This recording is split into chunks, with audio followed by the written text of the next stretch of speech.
Friends, તમારું સ્વાગત છે મારા કિચનમાં.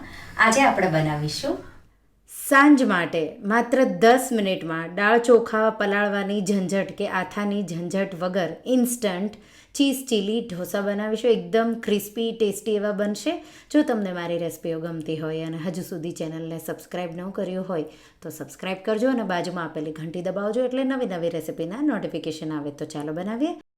બેટર બનાવવા માટે મિક્સર જારમાં 1 કપ રવો, તો ઝીણી વેરાયટીનો હોય તો દળવાની જરૂર નથી, પણ જો થોડો પણ મોટો હોય તો મિક્સર જારમાં તમારે 1 કપ રવો અને 1/4 કપ ઘઉંનો લોટ ઉમેરીશું અને 30 સેકન્ડથી 40 સેકન્ડ જેવું આપણે એને કન્ટિન્યુઅસ મિક્સર જારમાં ફેરવી લઈશું.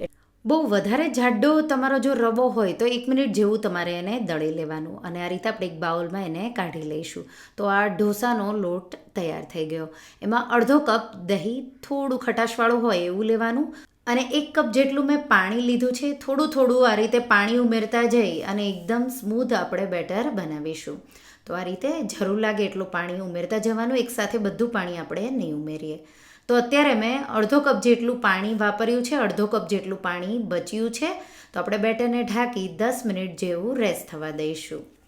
તો 10 મિનિટ પછી બેટર થોડું ફૂલી જશે, આવું જાડું થઈ જશે. તો આપણે એમાં હજી થોડું પાણી ઉમેરીશું. તો જેટલું જે બેટર માટે પાણી બચ્યું હતું, અડધો કપ જેટલું, એ થોડું થોડું કરી હું ઉમેરી દઈશ. તો મેં 1 કપ રવો અને 1/4 કપ ઘઉંનો લોટ લેશો, એમાં તમને 1 કપથી થોડું ઉપર પાણીની જરૂર પડશે. તો મેં ઉપર 1 કપ ઉપર 2 થી 3 ટેબલ સ્પૂન જેટલું પાણી ઉમેરી દીધું છે. તો એકદમ સારી રીતે ફેટી મિક્સ કરી દઈશું અને બેટર આપણું તૈયાર છે. તો ઢોસાનું જેવું બેટર હોય આપણે પોર કરીએ એવું જ આ બેટર બનાવવાનું છે. તો બેટર તૈયાર છે. હવે આપણે એમાં મીઠું 1 ટીસ્પૂનથી થોડું ઓછું, 1/4 ટીસ્પૂન જેટલું મેં ઉમેર્યું છે, મિક્સ કરી દઈશું. બેટર તૈયાર છે. બેટરમાં આપણે 1/4 ટીસ્પૂન જેટલા ખાવાના સોડા કે અડધી ટીસ્પૂન તમે ઇનો ફ્રૂટ સોલ્ટ ઉમેરી અને મિક્સ કરી દઈશું. તમારે ઇનો ફ્રૂટ સોલ્ટ કે ખાવાના સોડા ન ઉમેરવો હોય તો 5 થી 6 કલાક બેટરને આથો આવવા દેવાનું. તો તમે ઇનો કે સોડા વગર પણ બનાવી શકો છો. હવે ઢોસાનો તવો મેં હલકો ગરમ કર્યો છે. આ રીતે પાણી છાંટી તમારે ચેક કરવાનું, બહુ વધારે ગરમ ન હોવો જોઈએ. અને એમાં આપણે 1 ડોયા જેટલું બેટર લઈ આ રીતે અંદરથી બહાર આવતા રહી ઢોસો ફેલાવી દઈશું. તો આ રીતે. અને હવે ગેસની ફ્લેમ હાઈ સાઈડ કરી દઈશું. ઉપરથી થોડું આપણે તેલ છાંટીશું આ રીતે. અને ચીઝ ચીલી ઢોસા આપણે બનાવી રહ્યા છીએ એટલે મેં લીલા મરચાં હોય એ આપણે ઝીણા ઝીણા મેં કટ કરીને રાખ્યા છે. ઢોસો ઉપરથી તમને થોડો જો જાડો લાગે તો આ રીતે ચમચાના મદદથી તમારે વધારાનું ઉપરથી બેટર થોડું ઘસી અને કાઢી લેવાનું. ઉપરથી આપણે લીલા મરચાં આ રીતે છાંટીશું, ઝીણા કાપેલા લીલા ધાણા અને હલકી આપણે હવે બ્રાઉન જેવી ડિઝાઇન ઢોસામાં દેખાય ત્યાં સુધી આપણે એને થવા દઈશું.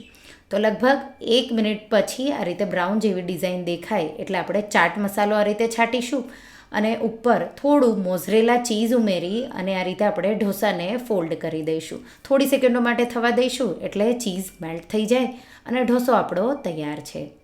અને બીજો ઢોસો બનાવો કે એના પછીના જે ઢોસા બનાવો ત્યારે તવા પર પાણી છાંટી તવાને ઠંડો કરવાનો. બહુ વધારે ગરમ હોય તો તમારે બીજા ગેસ પર લઈ લેવાનો અને આ રીતે થોડું અમથું તેલ છાંટી અને આ રીતે તવા પર ફેલાવી દઈશું. તો આ પ્રોસેસ બહુ ઇમ્પોર્ટન્ટ છે, નહીં તો ઢોસા તમારા નહીં બને. અને 1 ડોયા જેટલું બેટર લઈ આ રીતે અંદરથી બહાર ફેલાવીશું. જો તમારે પાથરતી વખતે ઢોસો તૂટે તો તવો વધારે ગરમ હોય તો જેવું થશે, તો તમારે એ ધ્યાન રાખવાનું છે. ઉપરથી થોડું તેલ છાંટી 1 મિનિટ જેવું થવા દઈશું. આવું ગોલ્ડન થોડી ડિઝાઇન દેખાવા લાગે એટલે લીલા મરચાં, લીલા ધાણા અને મોઝરેલા ચીઝ કે પ્રોસેસ ચીઝ પણ તમે ઉમેરી શકો છો. અને ચાટ મસાલો છાંટવાનો સારા એવા પ્રમાણમાં, બહુ ચટપટો ટેસ્ટી એવો લાગશે. ફોલ્ડ કરી દઈશું અને ઢોસા તૈયાર છે. આ જ રીતે આપણે બીજા બધા ઢોસા પણ બનાવી લઈશું. તો એકદમ ઇન્સ્ટન્ટ ટેસ્ટી એવા તમે નાળિયેરની ચટણી સાથે પણ સર્વ કરી શકો છો. હું બાળકોને hot and sweet chilli sauce હોય એના સાથે સર્વ કરી રહી છું. તો જ્યારે તમને કંઈ બનાવવું હોય ઝટપટ એવું, તો આ ક્રિસ્પી એવા ઇન્સ્ટન્ટ તો રવા અને ઘઉંના લોટના ઢોસા તમે જરૂરથી ટ્રાય કરજો. તો સર્વ કરતા ટાઈમે ઉપરથી આપણે થોડું પ્રોસેસ ચીઝ ખમણી લઈશું એટલે બહુ સારો એવો ટેસ્ટ આવશે. તો એકદમ ક્રિસ્પી એવા પરફેક્ટ બન્યા છે. આ રીતે તમે જોઈ શકો છો. તો આ ઢોસા છે તમારે બનાવી અને તરત જ સર્વ કરવાના. જો એને થોડી વાર માટે રાખી મૂકશો તો સોફ્ટ થઈ જશે, એટલે એ તમારે ધ્યાન રાખવાનું. તો આ રીતે ઢોસા હું તમને બતાવી દઈશ. એકદમ ક્રિસ્પી બન્યા છે, તો એકવાર જરૂરથી ટ્રાય કરજો. તો તમને આ રેસીપી કેવી લાગી મને કમેન્ટમાં જરૂરથી જણાવજો. અને જો રેસીપી ગમી હોય તો વિડીયોને લાઇક કરજો, શેર કરજો અને મારા ચેનલને સબસ્ક્રાઈબ કરજો. અને આવી જ નવી રેસીપીઓ માટે તમે બેલ આઇકન બટનને પ્રેસ કરજો. Thank you for watching.